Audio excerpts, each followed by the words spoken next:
Hi. Tea తీసుకో. ఏంటి ఎప్పుడు లేదు నువ్వు టీ తీసుకొచ్చావు? అదేంటి బావా, నువ్వు కష్టపడుతూ ఉంటే నేను చూస్తూ ఎలా ఊరుకుంటాను? ఆ మాత్రం సాయం చేయనా? అబ్బో, ఇలా ఫైల్స్ చూడడం కూడా కష్టం అంటారని ఇప్పుడే తెలిసింది. ఇష్టం మనసులో ఉంటే కష్టం మనసుకు తెలుస్తుందిలే బావా. అబ్బో, ఈ మధ్య నీకు కవిత్వాలు కూడా వస్తున్నాయే. ఇన్ని సంవత్సరాలు అంటే నేను ఇక్కడ ఒంటరిగానే ఉన్నాను. మీరు ఎక్కడో సిటీలో ఉన్నారు. ఇప్పుడు మీరందరూ వచ్చారుగా, మరీ ముఖ్యంగా నువ్వు వచ్చేసావు కదా, అందుకే అలా వస్తున్నాయి. ఆ కవిత్వాలన్నీ నీ దగ్గరే దాచుకో. ఎందుకంటే రేపు నీకు పెళ్ళయిన తర్వాత అవన్నీ మీ ఆయనకి చెప్పుకోవచ్చు. పో బావా, నువ్వు నేను కట్టుకునేది నిన్నే బావా. నీ జీవితంలో నేనున్నప్పుడు ఇంకొకరు నా జీవితంలోకి ఎలా వస్తారు? తీసుకో బావా. ఇవ్వడానికి వచ్చావు కదా, వెళ్ళు. ఓ, ఏదైనా చెప్పాలని వచ్చావా? చెప్పు మరి. నువ్వు సూపర్ బావా. మనసులో ఏమనుకున్నా ఇట్టే కనిపెట్టేస్తావు. అందుకే మమ్మీ ఎప్పుడు నిన్ను అంతలా మెచ్చుకుంటుంది. కుముదా, ఏం చెప్పాలనుకుంటున్నావు? స్ట్రైట్గా చెప్పే. అదే బాబు, ఇందులో చెప్పడానికేముంది, అందరికీ తెలిసిందే.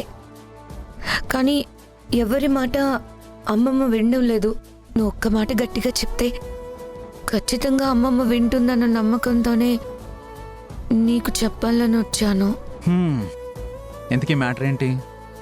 ఆ జానకిని తలా బ్రతిమలాడుకుని మన ఇంటికి తీసుకురావాల్సిన అవసరం ఏముంది? భూమి గురించి చూసుకోవడానికి నువ్వు లేవా? నేను లేనా? మమ్మీ లేదా? డాడీ లేరా? ఇప్పుడు లేరని ఎవరన్నారు? తన చుట్టూ మనందరం ఉన్నాం, తను కూడా మనతోనే ఉంది. మరి మనతో ఉన్న మనిషిని మనం చూసుకుంటాం కదా, మధ్యలో జానకి పత్తనం ఎందుకు? సరే, ఇప్పుడేం చేద్దామంటావు? ఇదే కరెక్ట్ టైం. బావకి జానకి మీద లేనిపోనివి చెప్తే తనే బయటకు తోసేస్తాడు.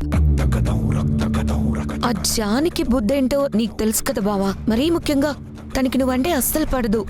నిన్ను ఏదో ఒక రకంగా అల్లరి పెట్టాలని చూస్తుంది.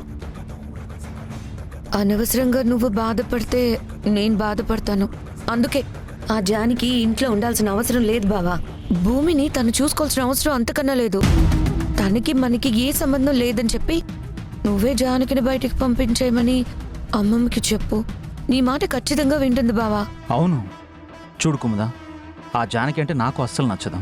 ఎప్పుడు చూడు నాతో ఏదో ఒక గొడవ పడుతూనే ఉంటుంది. కానీ చేసిన సాయం మాత్రం మనం మర్చిపోకూడదు.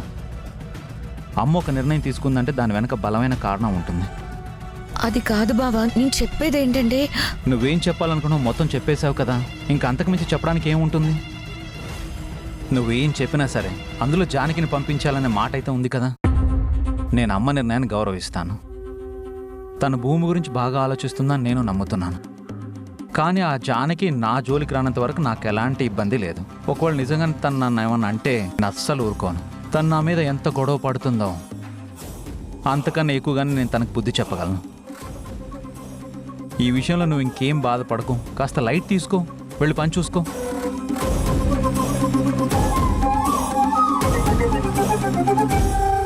నిన్నొప్పించే జానకిని పంపించాలనుకున్నాను, కానీ నువ్వు ఇలా రివర్స్ అవుతావు అనుకోలేదు. ఎంతమంది అడ్డుపడినా జానకి మాత్రం ఇక్కడ ఉండదు. భూమిలో మార్పు రాదు.